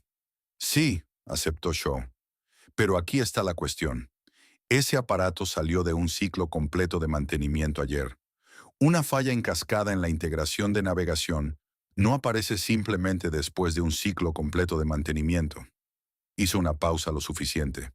A menos que el mantenimiento haya pasado algo por alto, o que la falla ya estuviera allí antes del vuelo, y la revisión previa al vuelo no la detectara. Fulton guardó silencio. Mi preocupación es el protocolo previo al vuelo, continuó Shaw, no la forma en que lo manejó. El manejo estuvo bien, pero si está recortando pasos en la verificación previa al vuelo y cubriéndolo con una recuperación en vuelo, entonces estamos hablando de otra cosa. Se encogió de hombros, con una actitud despreocupada. No estoy diciendo que eso haya pasado. Solo digo que vale la pena preguntarlo. Le deseó buenas noches y caminó hacia su coche. Sabía que Fulton lo transmitiría. Fulton siempre transmitía las cosas. Era ese tipo de oficial. No malicioso, simplemente incapaz de guardar información en silencio. Para la mañana siguiente, la pregunta estaría circulando en una versión ligeramente más definitiva que la que Shaw había sembrado. Como siempre ocurre cuando estas cosas viajan de boca en boca. El sargento Luis Ortega lo descubrió durante la inspección de mantenimiento de última hora de la noche. Realizó una revisión posterior al vuelo en cada Apache que había volado ese día, lo cual era práctica estándar, y estaba trabajando metódicamente en el aparato de malla. Cuando llegó al panel del sistema de apuntado, retiró la carcasa del bus secundario y revisó la placa del multiplexor. La misma placa que él y Maya habían identificado como oxidada en otro aparato 2 semanas antes. Y entonces se detuvo. La placa había sido manipulada recientemente. No por su equipo. Sabía distinguir entre las marcas que dejaba su gente y las que dejaba alguien más. Las pequeñas evidencias de cómo se habían usado las herramientas, qué tornillos habían sido girados y en qué secuencia. Su equipo había realizado un ciclo completo de mantenimiento en esa aeronave el día anterior y había reemplazado la placa multiplexora por una unidad nueva como parte de la revisión de la aviónica. La placa que estaba ahora en el alojamiento no era nueva, era una placa más antigua. Ortega podía saberlo por la marca de la pieza, y además estaba deliberadamente ajustada con menos torque del necesario en el soporte del alojamiento, lo que provocaría fallos de contacto intermitentes bajo las cargas de vibración del vuelo activo. Alguien había retirado la placa nueva y había colocado en su lugar una vieja, mal asentada. Después de que el ciclo de mantenimiento fuera firmado y aprobado, Ortega permaneció agachado en la bahía de acceso durante un largo momento sin moverse. Entendía perfectamente lo que estaba viendo. La falla durante el vuelo de Maya no había sido un problema residual de mantenimiento, ni una avería preexistente que hubiera pasado desapercibida. Había sido instalada deliberadamente por alguien con suficiente acceso a la aeronave y suficiente conocimiento técnico para que el cambio pareciera un problema marginal, en lugar de sabotaje. El tipo de cosa que, en una investigación posterior al vuelo, podría explicarse como un simple error en la firma del mantenimiento, si Maya hubiera sido una piloto menos capaz. La falla en cascada habría sido mucho más difícil de manejar a baja altitud. En un escenario de entrenamiento, quizá no habría sido catastrófica. Pero si la misma falla se hubiera desarrollado durante la próxima misión de respuesta a Wildfire, que llevaba 2 días apareciendo en el calendario operativo, tras las actualizaciones del Servicio Forestal sobre las condiciones de incendio en las montañas del este, las consecuencias habrían sido distintas. Ortega retiró la placa, la guardó en una bolsa, la etiquetó con la hora y su nombre, y llamó a Cole. Cole respondió al segundo timbrazo. Escuchó sin interrumpir mientras Ortega describía lo que había encontrado. Cuando Ortega terminó, hubo unos 4 segundos de silencio. ¿Estás seguro de que no es un error de mantenimiento?, dijo Cole. No era exactamente una pregunta, pero necesitaba decirlo. Yo mismo construí el ciclo de mantenimiento de esta aeronave esta semana, respondió Ortega. Yo firmé personalmente el reemplazo de la placa. La placa que está ahí ahora no es la que instalé. Otro silencio. ¿Dónde estás? Tercera bahía. Tengo la placa embolsada.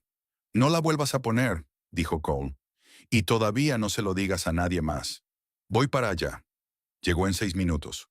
Ambos permanecieron de pie en la bahía de mantenimiento, bajo la luz fluorescente, con la placa embolsada sobre el banco de trabajo entre ellos. Cole la observó durante mucho tiempo sin decir nada. Luego dijo, «Las grabaciones de seguridad. Ya las revisé. respondió Ortega. Tenía la tableta en la mano. La cámara de la bahía cubre los primeros 2/3 del área de acceso. Quien hizo esto conocía el ángulo de cobertura. Giró la tableta hacia Cole. Las imágenes mostraban la franja de tiempo relevante y una figura parcial en el borde exterior del encuadre. No identificable, pero claramente presente. Claramente trabajando en la aeronave en la ventana de tiempo entre el final de la firma del mantenimiento y las horas previas al amanecer antes del vuelo de Maya. La complexión de la figura, la forma en que se movía. Cole observó el video durante mucho tiempo. Eso no es suficiente para una acusación formal, dijo. No, convino Ortega, pero sí es suficiente para un informe. Cole se enderezó. Voy a ver al ayudante de Kincaid esta noche. Ortega lo miró. Hayes debería... Al ayudante de Kincaid, repitió Cole con firmeza. Con lo que estamos viendo, no voy a pasar esto por una cadena de mando dentro de la cual está sentado el problema. Ortega sostuvo su mirada un momento. Luego asintió. Le entregó la bolsa con la placa. Cole encontró al teniente comandante Paulson en la sala común de los alojamientos de visitantes a las 21:00, revisando una pila de materiales de briefing con un bolígrafo en la mano y una eficiencia metódica que sugería que ese horario era habitual para él. Levantó la vista cuando Cole apareció en la puerta. «Teniente», dijo, «necesito 5 minutos. Tengo evidencia física de manipulación de equipo en una aeronave de vuelo y grabaciones de seguridad de un acceso no autorizado a un hangar de mantenimiento», continuó Cole. «Lo traigo aquí porque no creo que el canal de supervisión correspondiente sea actualmente neutral». Paulson dejó el bolígrafo sobre la mesa. Cole lo expuso de la forma directa y secuencial en que lo había organizado durante los 6 minutos de caminata a través de la base. La placa reemplazada, el momento en que ocurrió, la falla en cascada durante el vuelo de Maya esa mañana, la conexión con la próxima misión de emergencia y el video de seguridad. Imagen parcial. Colocó la placa en una bolsa sobre la mesa y puso la tableta con las imágenes al lado. Paulson observó ambos objetos sin tocar ninguno. Hizo 3 preguntas. Cole respondió a las 3. Entonces Paulson tomó la placa y observó la marca de la pieza. «Informaré al almirante por la mañana», dijo. «A primera hora». Cole asintió. «Hiciste bien en traer esto aquí», dijo Paulson. Lo miró fijamente. «Ve a dormir un poco». Maya no sabía nada de todo eso. Estaba dormida a las 22:00 en punto, tal como se había entrenado para hacerlo, porque la privación de sueño deteriora el tiempo de reacción en incrementos medibles, y ella nunca había estado dispuesta a sacrificar las fracciones de segundo que la diferencia entre estar descansado y estar cansado le cuesta a un piloto en una situación difícil. Había presentado su informe posterior al vuelo, cenado, leído 30 páginas de una novela que llevaba avanzando lentamente durante el último mes y se había ido a la cama. Había notado con un leve interés profesional que la falla que había gestionado esa mañana había sido más compleja de lo que debería producir un problema estándar de multiplexor. En su cuaderno de vuelo personal, el que llevaba aparte de los registros oficiales, escribió que el comportamiento en cascada valía la pena señalarlo al equipo de mantenimiento para revisar más de cerca la interacción de software entre el protocolo de integración del bus y la superposición de navegación. Lo escribió como una observación técnica, no como una sospecha. No sabía que su instinto sobre la falla era correcto. No sabía que había sido provocada. Lo que sí sabía cuando se presentó en el hangar a la mañana siguiente y encontró al oficial de servicio esperándola con una orden de asignación, fue que se le había asignado una misión. El servicio forestal había elevado la alerta de incendio forestal a una solicitud de respuesta de emergencia. El incendio, que llevaba 2 días avanzando hacia el este a través de un terreno montañoso seco, había cambiado de dirección con un giro del viento y ahora se movía hacia una comunidad civil situada en la base de la montaña. La evacuación estaba en marcha, pero avanzaba lentamente. Necesitaban apoyo aéreo, coordinación, visibilidad y la presencia de un helicóptero que pudiera ayudar a los equipos en tierra a orientarse entre el humo e identificar rutas seguras de salida. Hayes había firmado personalmente la orden, ya fuera porque la pregunta que Kincaid había hecho la mañana anterior había hecho visible la dificultad de negarse, porque simplemente no había nadie más disponible con las calificaciones adecuadas, o por una combinación de ambas cosas. El nombre de Maya estaba en la parte superior de la asignación de respuesta. Ella lideraría la misión. Se quedó de pie frente al escritorio de servicio y leyó la orden 2 veces. No era el momento para ningún sentimiento particular. Era una misión. Había personas en peligro y ella era la piloto más cualificada disponible. Dobló la orden, la guardó en el bolsillo de su traje de vuelo y caminó hacia el hangar para buscar a Ortega. Él ya estaba junto a su aeronave, realizando una nueva inspección. Había estado allí desde antes del amanecer. Cuando la vio acercarse, levantó la vista y algo en su expresión, la mirada firme y serena de un hombre que había hecho todo lo que podía hacer y ahora observaba cómo el resultado llegaba a la persona a quien realmente concernía, hizo que Maya se detuviera un instante. «Está limpia», dijo. «Revisé todo personalmente». Ella lo miró. «¿Todo?» «Todo», dijo él. Sostuvo su mirada un instante más de lo que la palabra requería. Ella entendió sin necesidad de más explicaciones que él le estaba diciendo algo que no podía expresar completamente en un hangar de la línea de vuelo, con gente moviéndose a su alrededor. Lo guardó en esa parte de su mente donde colocaba las cosas que debían resolverse después de una misión, no antes. «Gracias, Luis», dijo. Se puso el casco y subió a la cabina. Al otro lado del hangar, Shaw la observaba desde las sombras cerca del área de equipos. Su rostro era difícil de leer. Algo había desaparecido de la cuidadosa composición de su expresión, dejando al descubierto algo más crudo y menos controlado. Observó cómo los rotores del Apache comenzaban a girar. Vio a Ortega darle una palmada al morro con la mano abierta, el pequeño ritual que siempre realizaba. Luego Shaw levantó la vista hacia la torre de control y vio la silueta del almirante Kincaid en la ventana de observación. Contemplando la línea de vuelo con la misma atención firme y concentrada que había mostrado en todo desde su llegada. Shaw fue el primero en apartar la mirada. Sobre la pista, el Apache se elevó hacia el cielo de la mañana, empañado por la neblina, y Maya apuntó su morro hacia las montañas. Las montañas ya ardían cuando los Apaches llegaron. Maya pudo ver el incendio desde 12 millas de distancia. Una línea irregular de fuego naranja avanzando por la cresta.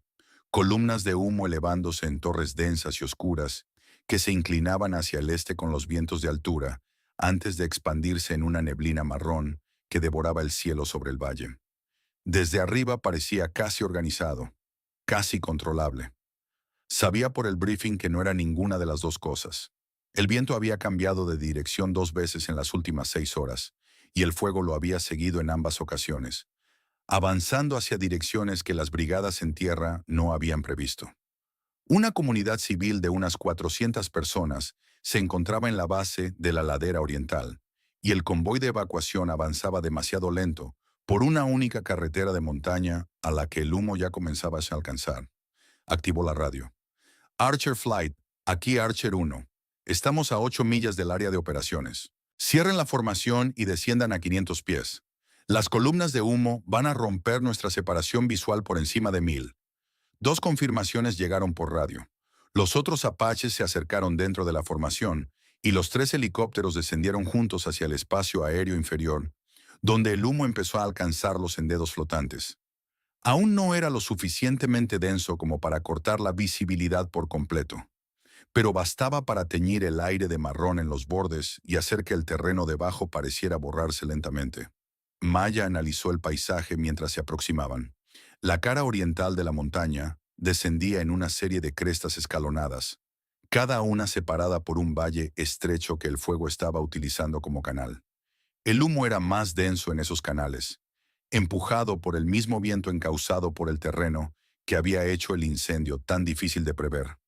Pudo ver la carretera de evacuación abajo, una línea gris pálida que serpenteaba entre el matorral y los árboles dispersos. También pudo ver el convoy sobre ella, una lenta cadena de vehículos avanzando hacia el fondo del valle. Y también vio, aproximadamente 2 millas por delante de la posición actual del convoy, donde el humo era más espeso, el punto donde la carretera atravesaba un corte estrecho entre 2 crestas antes de abrirse hacia el terreno más seguro abajo. Ese paso iba a ser un problema. Archer 2, Archer 3, dijo. La carretera atraviesa un corte del terreno en la cuadrícula Noviembre 4. El humo es denso en ese canal. Necesito que uno de ustedes baje lo suficiente para darme una visual de la velocidad y dirección del viento dentro del corte. Yo mantendré la posición superior y coordinaré con las brigadas en tierra. Archer 2, respondió de inmediato el teniente Cole. Recibido, Archer 1. Descendiendo para echar un vistazo. Cole bajó su Apache a 300 pies y voló en un arco lento pasando por la entrada del corte. El humo dentro era denso, gris y marrón, arremolinado, pero no impenetrable. Informó de vuelta en términos breves y precisos. Viento de aproximadamente 20 nudos dentro del canal, con ráfagas. Dirección variable entre suroeste y oeste. Visibilidad de cerca de un cuarto de milla a esta altitud. Maya procesó la información. Un viento variable de 20 nudos en un canal estrecho, con un convoy de vehículos civiles intentando atravesarlo, era manejable si el humo no se espesaba más.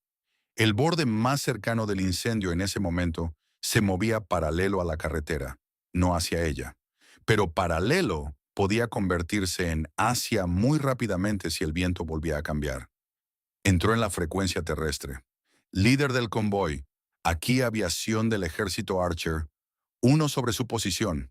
Tienen aproximadamente 14 minutos antes de que el humo en el corte adelante alcance niveles de visibilidad nula. Su velocidad actual los pone en la entrada del corte en unos 18 minutos. Necesitan aumentar la velocidad. El líder del convoy respondió. Era un gestor de emergencias del condado. Su voz estaba tensa pero controlada. Tenemos residentes ancianos en 3 de los vehículos. Aumentar la velocidad en esta carretera crea riesgo de lesiones. Entiendo, dijo Maya. Voy a colocar un helicóptero en la salida del corte para darles visibilidad continua de las condiciones. Ustedes aumenten a la velocidad máxima segura y mantendremos su ventana abierta el mayor tiempo posible. Si las condiciones empeoran antes de que salgan, lo indicaré y se detienen. ¿Entendido? Hubo una pausa. Entendido, Archer 1. Aumentando velocidad. Maya volvió a la frecuencia de formación. Archer 3. Posición en la salida del corte. 150 pies y deme lectura continua de densidad de humo y viento dentro del canal. Archer 2. Manténgase conmigo en la posición superior. Ambas aeronaves confirmaron y se movieron. Durante los siguientes 9 minutos, Maya gestionó todo el espacio aéreo con la autoridad concentrada, casi tranquila, de alguien que está haciendo exactamente aquello para lo que fue entrenado. Coordinó entre el convoy, los otros 2 Apaches y los equipos contra incendios que trabajaban en la ladera oriental, construyendo una imagen continua de la situación a partir de 3 corrientes separadas de información por radio y procesándola más rápido de lo que cualquiera en tierra habría podido hacerlo desde una posición fija. El convoy entró en el corte en el minuto 11. En el minuto 13, el viento cambió. Maya lo sintió en su propia aeronave. Primero, el sutil cambio de presión que indicaba que el viento superior había girado 15 grados hacia el sur, lo que empujaría la columna de humo directamente hacia la línea central del corte en cuestión de minutos. Ya estaba pulsando el transmisor antes de haber terminado conscientemente el análisis. Archer 3, deme densidad actual en el canal. Aumentando, respondió rápidamente el piloto de Archer 3. Está entrando desde la pared sur. Líder del convoy, han pasado el punto medio del corte. No se detengan. Mantengan velocidad y continúen. Saldrán antes de que el humo cierre. Hizo una pausa de exactamente un segundo. Estoy segura de ello. Sigan avanzando. Estaba segura porque había hecho la geometría en su cabeza. La velocidad actual del convoy, la distancia hasta la salida, la velocidad a la que se desplazaría la columna de humo con el cambio de viento que acababa de medir. Los números funcionaban. Por poco, pero funcionaban. El piloto de Archer 3 informó que la visibilidad dentro del canal había bajado a 1/8 de milla. El convoy siguió avanzando. Entonces se activó la advertencia de motor de Archer 2. La voz de Cole llegó por la radio con la calma entrenada de un piloto gestionando una emergencia. Estable, informativa, sin palabras innecesarias. Archer 1, Archer 2. Temperatura del motor disparándose en el primario. Creo que es ingestión de ceniza. Estoy perdiendo potencia en el lado derecho. La atención de Maya se dividió sin fracturarse. Una parte permaneció en la posición del convoy. Seguía moviéndose, aún dentro del corte, a 40 segundos de la salida. Y la otra se centró por completo en la situación de Cole. Archer 2. Altitud y rumbo, 400 pies. Rumbo 040. La pérdida de potencia es gradual, no repentina. Tengo control. Hay un claro plano a las 2 en punto, aproximadamente a 900 metros, junto al río Dry. Sin obstáculos. Necesito que comiences un descenso gradual hacia allí ahora. No intentes mantener la altitud. Lo veo, dijo Cole. Voy a guiarte en el descenso. Reduce el colectivo lentamente y deja que la aeronave se asiente. No luches contra la pérdida de potencia. Trabaja con ella. Maya mantuvo la posición superior y manejó ambas situaciones simultáneamente. Su voz iba y venía entre la frecuencia del convoy y la aeronave de Cole, con la precisión de alguien que divide un instrumento perfectamente calibrado, dando a cada canal exactamente lo que necesitaba en el momento preciso. El convoy salió del desfiladero en el segundo 43. La voz del líder del convoy llegó por la radio con un alivio involuntario que no había logrado mantener profesional. Estamos fuera. Todos los vehículos contabilizados. El Apache de Cole tocó tierra en el lecho del río 22 segundos después, con un impacto duro pero controlado. La aeronave se mantuvo en posición vertical. Los rotores se detuvieron sin incidentes. Y la voz de Cole volvió a la radio. Archer 2 en tierra. Estoy bien. La aeronave... Creo que también está bien. Maya soltó el aire. No se había dado cuenta de que lo estaba conteniendo. Archer 3. Toma la posición superior y mantén la coordinación con los equipos terrestres. Dijo. Voy hacia la posición de Cole. Descendió con su Apache en un círculo lento hacia el lecho del río, observando el helicóptero de Cole desde arriba. La aeronave estaba apoyada en un ligero ángulo sobre el terreno irregular, pero estructuralmente intacta. Cole era visible a través del cristal de la cabina, ejecutando su secuencia de apagado posterior a emergencia. Maya aterrizó a 50 metros de distancia y permaneció en su cabina, de nuevo en la radio, coordinando la transferencia del control del espacio aéreo al equipo de gestión de incendios, que ahora se desplazaba para asumir el papel de coordinación a medida que la crisis inmediata se resolvía. Gestionó esa transición durante 11 minutos más hasta estar segura de que todo estaba limpio. Luego apagó el motor, salió del helicóptero, caminó por el lecho del río hasta la aeronave de Cole y observó la góndola del motor. Los depósitos de ceniza alrededor de la toma de aire eran densos. Había estado volando directamente a través del humo más espeso durante toda la fase de baja altitud. Era un problema de mantenimiento, no un error del piloto. Cole bajó de la cabina y se quedó de pie junto a ella. Parecía alguien que acababa de pasar por algo serio y aún lo estaba procesando. Me guiaste en el descenso mientras al mismo tiempo mantenías el convoy en movimiento, dijo. El convoy era la prioridad, respondió Maya. Mantuviste ambos. Ella observó la góndola del motor un momento más. ¿Puedes caminar? Sí.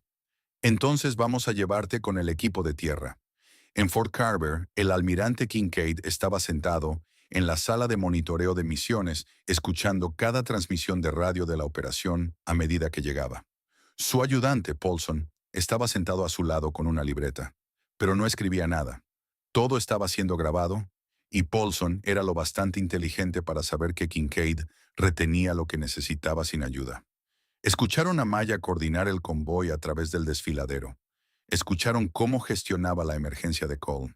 Escucharon la transferencia clara y autoritaria al equipo de gestión de incendios al final. Cuando la última transmisión terminó, la sala volvió al ruido ambiental normal de una estación de monitoreo en espera. Kincaid se recostó en su silla y permaneció en silencio durante un largo momento. Luego dijo, «Hoy no tenía rango superior a ninguno de esos pilotos». Paulson lo miró. «Técnicamente no tenía autoridad para dar órdenes a las otras aeronaves», dijo Kincaid. Aún así dio instrucciones, y cada piloto en ese espacio aéreo las siguió sin cuestionarlas. Hizo una pausa. Porque las instrucciones eran correctas, y ellos lo sabían. Se puso de pie. Consígueme la grabación completa de la misión para la reunión de mañana. Cada transmisión. Quiero reproducirla en la sala. Sí, señor, dijo Paulson. Kincaid observó las ahora silenciosas pantallas de monitoreo durante un momento más. Esa mujer no solo voló bien hoy, dijo en voz baja. Salvó a todos los pilotos que estaban en el aire. La mañana llegó a Fort Carver con la luz plana y clara del desierto alto después de un día de cielo turbio por el humo. El aire lavado por un cambio de viento durante la noche. El cielo de un azul pálido y duro de horizonte a horizonte. Los apaches estaban alineados en fila sobre la pista, y la base avanzaba en sus rutinas tempranas, con la energía cuidadosa y ligeramente elevada de una unidad que sabía que algo importante estaba a punto de ocurrir. El hangar principal había sido preparado para una sesión informativa formal. Filas de sillas miraban hacia el frente, donde se habían dispuesto un podio y una pantalla de proyección, y para las 7:30 la unidad de aviación estaba reuniéndose en pleno. Pilotos, jefes de tripulación, personal de tierra, oficiales superiores. Las sillas se llenaron desde la primera fila. Cuando se acabaron los asientos, la gente permaneció de pie junto a las paredes. La sala tenía el silencio eléctrico y concentrado de un público que ya entendía que aquello no era una sesión informativa rutinaria. El coronel Hayes estaba de pie cerca del frente, a la izquierda del podio, con las manos detrás de la espalda y el rostro compuesto en la neutralidad profesional de un hombre que había pasado la noche pensando con mucho cuidado en las siguientes horas. A las 6 de la mañana, había recibido un informe de Paulson sobre las pruebas que Cole y Ortega habían presentado la noche anterior. La conversación había sido breve y precisa, y Hayes había dicho muy poco durante ella, porque había muy poco que decir que pudiera ayudar a su situación. El comandante Shaw estaba en la segunda fila, con los brazos cruzados y el rostro cerrado. Tenía el aspecto de alguien que había llegado a un momento de rendición de cuentas y aún estaba decidiendo cómo sostenerse ante él. Maya estaba sentada en la primera fila, en el extremo más cercano al pasillo, con su uniforme de servicio y las manos descansando sobre el regazo.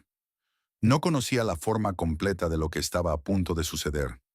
Sabía que Kincaid iba a presentar su evaluación final. Sabía que la misión Wildfire había salido bien.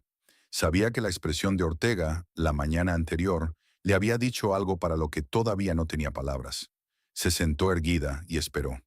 El almirante Kincaid entró a las 7:45 y la sala se puso en posición de firmes con el roce de las sillas y el sonido seco de las botas sobre el suelo del hangar. Les indicó que se sentaran, y lo hicieron. Permaneció un momento en el podio sin hablar, observando a la unidad reunida con la misma atención serena que llevaba a todo. Luego comenzó. Empezó con la misión Wildfire, no con elogios. Aún no. Primero la analizó, como analizaría cualquier operación, describiendo las condiciones, los desafíos y las decisiones tomadas en cada punto crítico. Describió el cambio de viento y la densidad del humo en el paso. Describió la emergencia de motor que se había desarrollado a mitad de la misión y las exigencias simultáneas que había impuesto al comandante de misión. Describió el resultado: 0 bajas, convoyes extraídos con seguridad, aeronave derribada recuperada, todas las tripulaciones localizadas. Reprodujo 3 transmisiones de radio de la grabación de la misión. La sala escuchó la voz de Maya coordinando el convoy a través del paso, guiando en frío el descenso hacia el lecho del río y gestionando el traspaso al equipo de manejo del incendio. En el contexto del hangar, con toda la sala escuchando, las transmisiones tenían una cualidad que no habían tenido del todo en la sala de monitoreo. Se podía oír la claridad del pensamiento en ellas y la economía del lenguaje, la calibración precisa de lo que cada persona necesitaba oír y en qué momento. Cuando terminó la tercera transmisión, la sala quedó muy quieta. Kincaid levantó la vista desde el podio. «Quiero retroceder un día», dijo, «a un vuelo de verificación de sistemas, una comprobación rutinaria de mantenimiento, un aparato en el que se desarrolló una falla de navegación en pleno vuelo». Describió la falla. La cascada desde un bus secundario hacia la superposición primaria de navegación, la pantalla corrompida, la anulación manual, la secuencia de reinicio.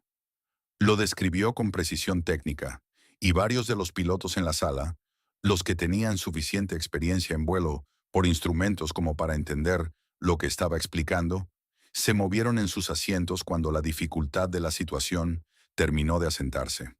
Lo que observé desde la torre esa mañana, dijo, fue a una piloto que se encontró con una falla compuesta de sistemas, aisló el problema, implementó una solución manual utilizando un protocolo de reinicio que no figura en la lista de verificación estándar, estabilizó la aeronave y completó la misión sin declarar emergencia y sin romper su perfil de vuelo.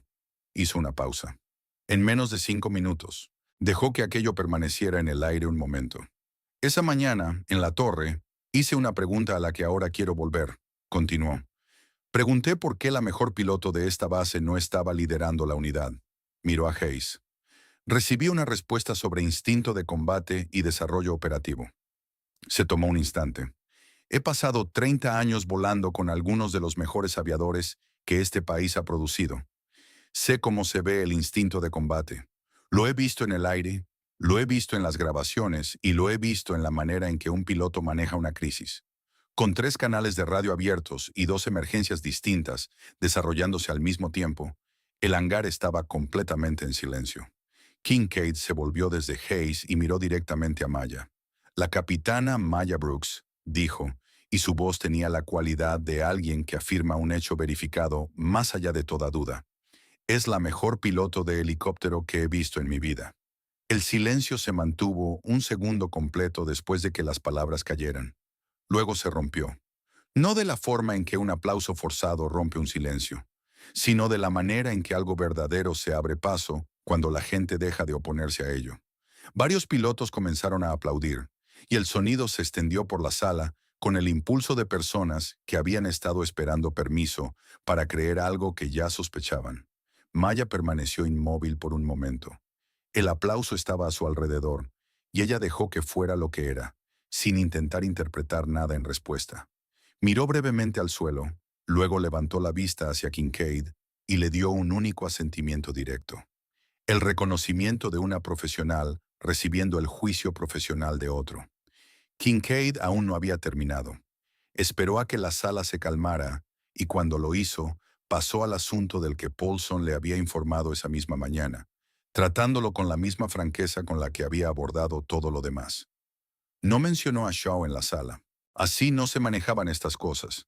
Y Kincaid no era un hombre que confundiera la humillación pública con la justicia.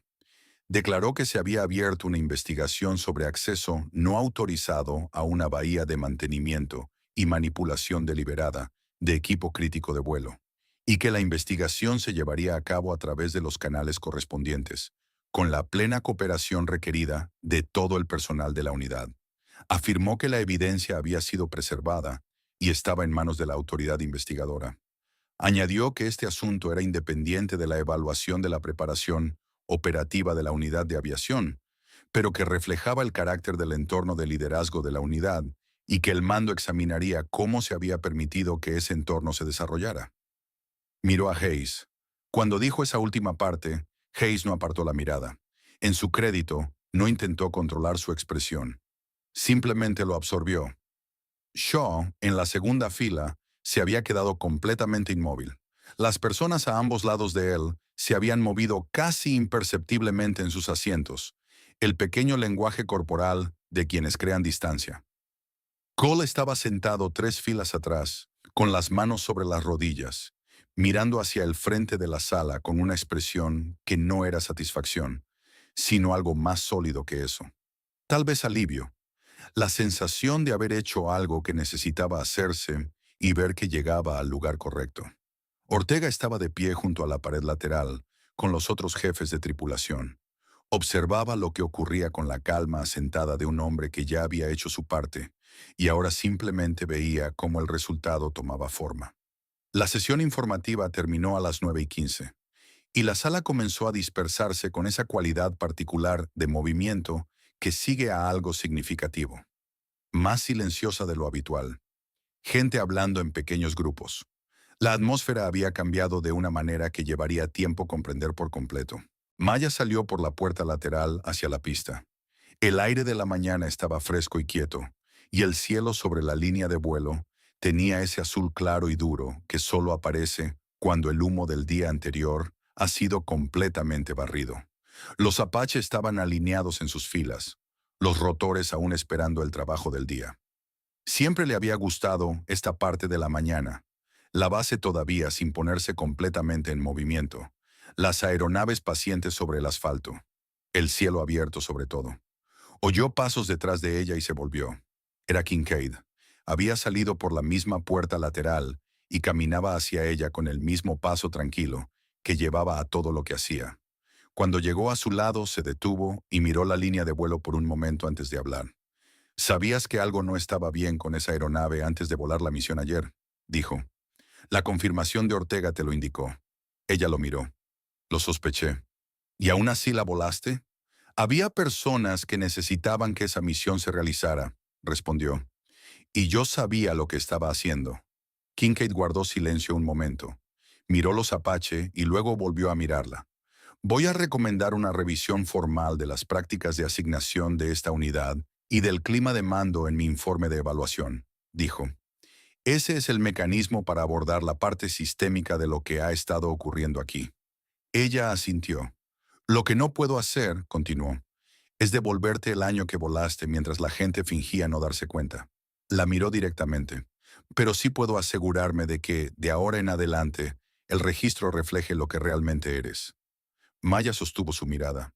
30 años de aviación militar la observaban, no con lástima, ni con el peso particular de alguien corrigiendo una vieja injusticia, sino con el reconocimiento directo de un profesional viendo claramente a otro. «Es suficiente, señor», dijo ella. Kincaid hizo un solo gesto de asentimiento, el mismo tipo de gesto que ella le había dado en el hangar.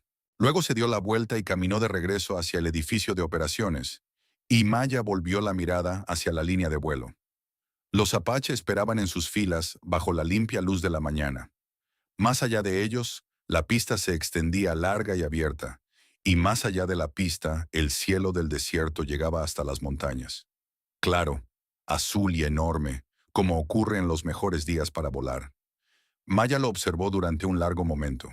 Luego fue a buscar a Ortega, porque había una aeronave que inspeccionar y un día de vuelo por delante, y el cielo siempre había sido suyo. Solo había hecho falta que la persona correcta finalmente lo dijera en voz alta. Si esta historia te impactó, dale like y suscríbete. Tenemos más historias que no querrás perderte.